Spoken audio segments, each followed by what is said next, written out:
And so here we go, Revelation chapter 14. The Lamb and the 144,000 on Mount Zion.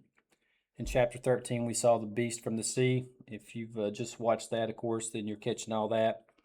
But a few things that I highlighted.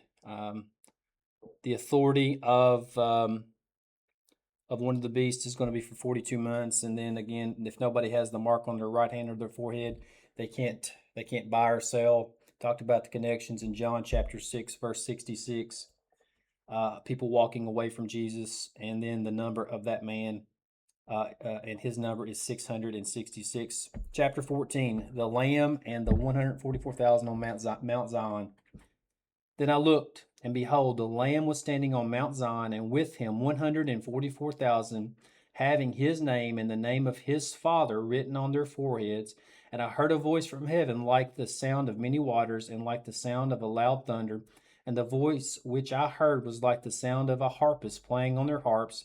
And they sang a new song before the throne, and before four living creatures and the elders, and no one could learn the song except the 100. I think that's interesting. And no one could learn the song except the 144,000.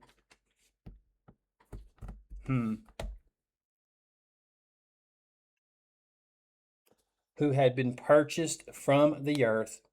These are the ones who have not been defiled with women, for they have kept themselves chaste. They are the ones who follow the Lamb wherever he goes. These have been purchased from among men as firstfruits to God and to the Lamb, and no lie was found in their mouth. They are blameless. Verse 6, vision of the angel with the gospel. And I saw another angel flying in mid-heaven, having an eternal gospel to preach to those who live on the earth, and to every nation and tribe and tongue and people. So I think that's interesting. An eternal gospel.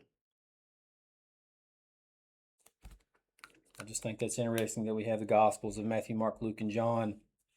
And here it says that we have an angel flying in mid-heaven, having an eternal gospel to preach to those who live on earth, and to every nation and tribe and tongue and people. And he said with a loud voice, fear God and give him glory, because the hour of his judgment has come. Worship him who made the heaven and the earth and sea and springs of waters.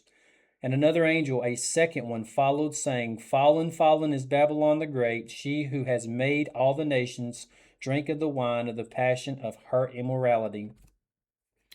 Verse 9, doom for worshippers of the beast. Then another angel, a third one, followed them, saying with a loud voice, if anyone worships the beast and his image, and receives a mark on his forehead or on his hand, he also will drink of the wine of the wrath of God, which is mixed in full strength in the cup of his anger, and he will be tormented with fire and brimstone in the presence of the holy angels and in the presence of the Lamb. And the smoke of their torment goes up forever and ever. They have no rest day and night, those who worship the beast and his image, and whoever receives the mark of his name. Here is the perseverance of the saints who keep the commandments of God and their faith in Jesus. And I heard a voice from heaven saying, write, blessed are the dead who die in the Lord from now on. Yes, says the Spirit, so that they may rest from their labors, for their deeds follow with them. Verse 14, the reapers. Then I looked, and behold, a white cloud, and sitting on the cloud was one like a son of man, having a golden crown on his head and a sharp sickle in his hand. Another angel came out of the temple, crying out with a loud voice to him who sat on the cloud, put in your sickle and reap, for the hour to reap has come, because the harvest of the earth is ripe. Then who sat on the cloud swung his sickle over the earth, and the earth was reaped. And another angel came out of the temple which is in heaven, and he also had a sharp sickle. Then another angel, the one who has power over fire, came out from the altar, and he called with a loud voice to him who had the sharp sickle, saying, put in your sharp sickle and gather the clusters from the vine of the earth, because her grapes are ripe. So the angel swung his sickle to the earth and gathered the clusters from the vine of the earth, and threw them into the great winepress of the wrath of God. And the winepress was trodden out outside the city, and blood came out from the winepress up to the horses' bridles for a distance of 200 miles. And that's Revelation chapter 14. So there we go. Wanting to get back dedicated. I'm going to do this tomorrow. I'm going to have to get to school early.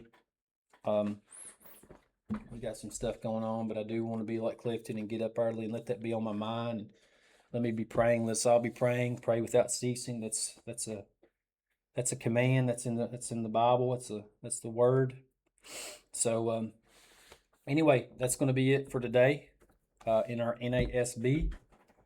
But I'll send that, and then we will get over into the KJV and see where we're at in Isaiah.